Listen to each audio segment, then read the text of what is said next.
Hi everybody, Lisa Guerrero here. Last week I had posted a video where I described that I discovered the connection between the Jeffrey Epstein empire and the Playboy universe. And that connection was a photographer by the name of Antoine Verglas. And the reason that the name sounded familiar to me after having read the Vanity Fair article and seeing his picture and hearing his name again is that I recognized him to be the photographer that took my cover shoot for Playboy magazine in 2005. It came out in January 2006. I said in my last video that it was a strange shoot because for those 3 days that we shot, he was consistently asking if I wanted to have something to drink. He himself was drinking wine. On the first day of the shoot, I had a glass of champagne, and after that, I didn't want anything else to drink, but I did think it was strange that he was drinking. I found out that Antoine Verglas has been connected to the Playboy universe for 25 years. I first found him connected in the year 2000, shooting a supermodel named Carrie Otis. He continues to work with Playboy and Playboy France. Why does this make a difference? He is mentioned over 500 times in the Epstein files. And disturbingly, he is mentioned because of an email that he sent to Jeffrey Epstein about a drug named scopolamine. And this drug is associated with memory loss and extreme suggestibility.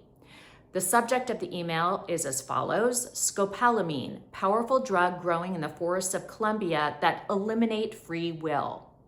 All right, so that's pretty creepy. And by the way, this is after 2008, when Epstein was already found guilty of multiple crimes against girls and women, right? So he's now on the sex offender registry list, and somehow this photographer is friendly with him and mentioned all of these times. Another disturbing discovery in the Epstein files is the fact that this photographer, Antoine Verglas, had sent multiple photos of nude women to Jeffrey Epstein over the years, and Jeffrey Epstein paid him. So who were those photographs of? How old were these girls? What were the girls doing? We don't know. When we look at those files, those girls are redacted, their names are redacted, but this certainly seems like something the DOJ should be looking into, which gets me to the feedback from that other video that I did. One of the men who reached out to me is a photographer. I'm not going to mention his name because he asked me not to mention his name, but I did look him up and he is legitimate. This is real. He says, I'm a photographer who's worked in the business since I was 19 years old.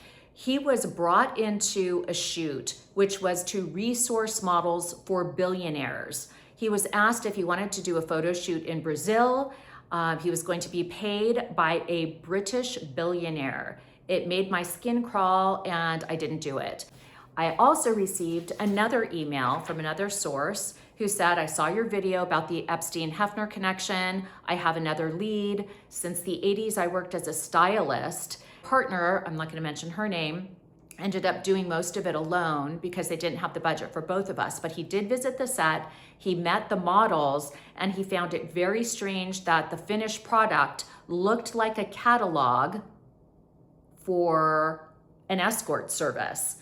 So what I think is happening is that the Epstein thing is the tip of the iceberg, as many people have guessed, that there are a lot of wealthy men out there who are finding a way to get connected to young, vulnerable women. In my opinion, this is happening through fashion and through photographers and through agencies. When I was a young model myself, I was approached by my agent who asked if I wanted to go to an island in the Middle East. I didn't go, but I did talk to several models, including 2 women that did go, that later told me that they were sex trafficked there and that they were humiliated, they were drugged, and they were raped. So this has been going on for decades. It is not a surprise, but it seems like the billionaires have figured out that the way to find these young women is through photographers and through the fashion industry. Finally, there's another story I think I had mentioned before that I had gone to Epstein Island as a journalist. I actually set foot on the island and we rented a boat and we asked local people about Jeffrey Epstein and his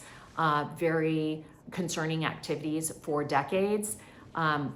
You can Google Inside Edition and Epstein Island and Lisa Guerrero if you want to see that video. I also did another investigation into a man named Peter Nygaard. He is a Canadian fashion mogul who is now spending 11 years in prison. But I did the investigation before he was arrested. And again, this is a very rich billionaire who sex trafficked girls to his sex island so that they could be used by he and other rich men. So this has been going on for a very long time. I've been on it for years. So I am begging the DOJ, begging them to do the right thing, which is to bring Antoine Verglas in front of you, interview him, and find out who those young girls are in those videos and in those photos. We need to release all of the Epstein files so that we can get justice for these victims as soon as possible. I just wanted to add one note that Antoine Verglas, the photographer, says that his interactions with Jeffrey Epstein were, quote, strictly professional in nature.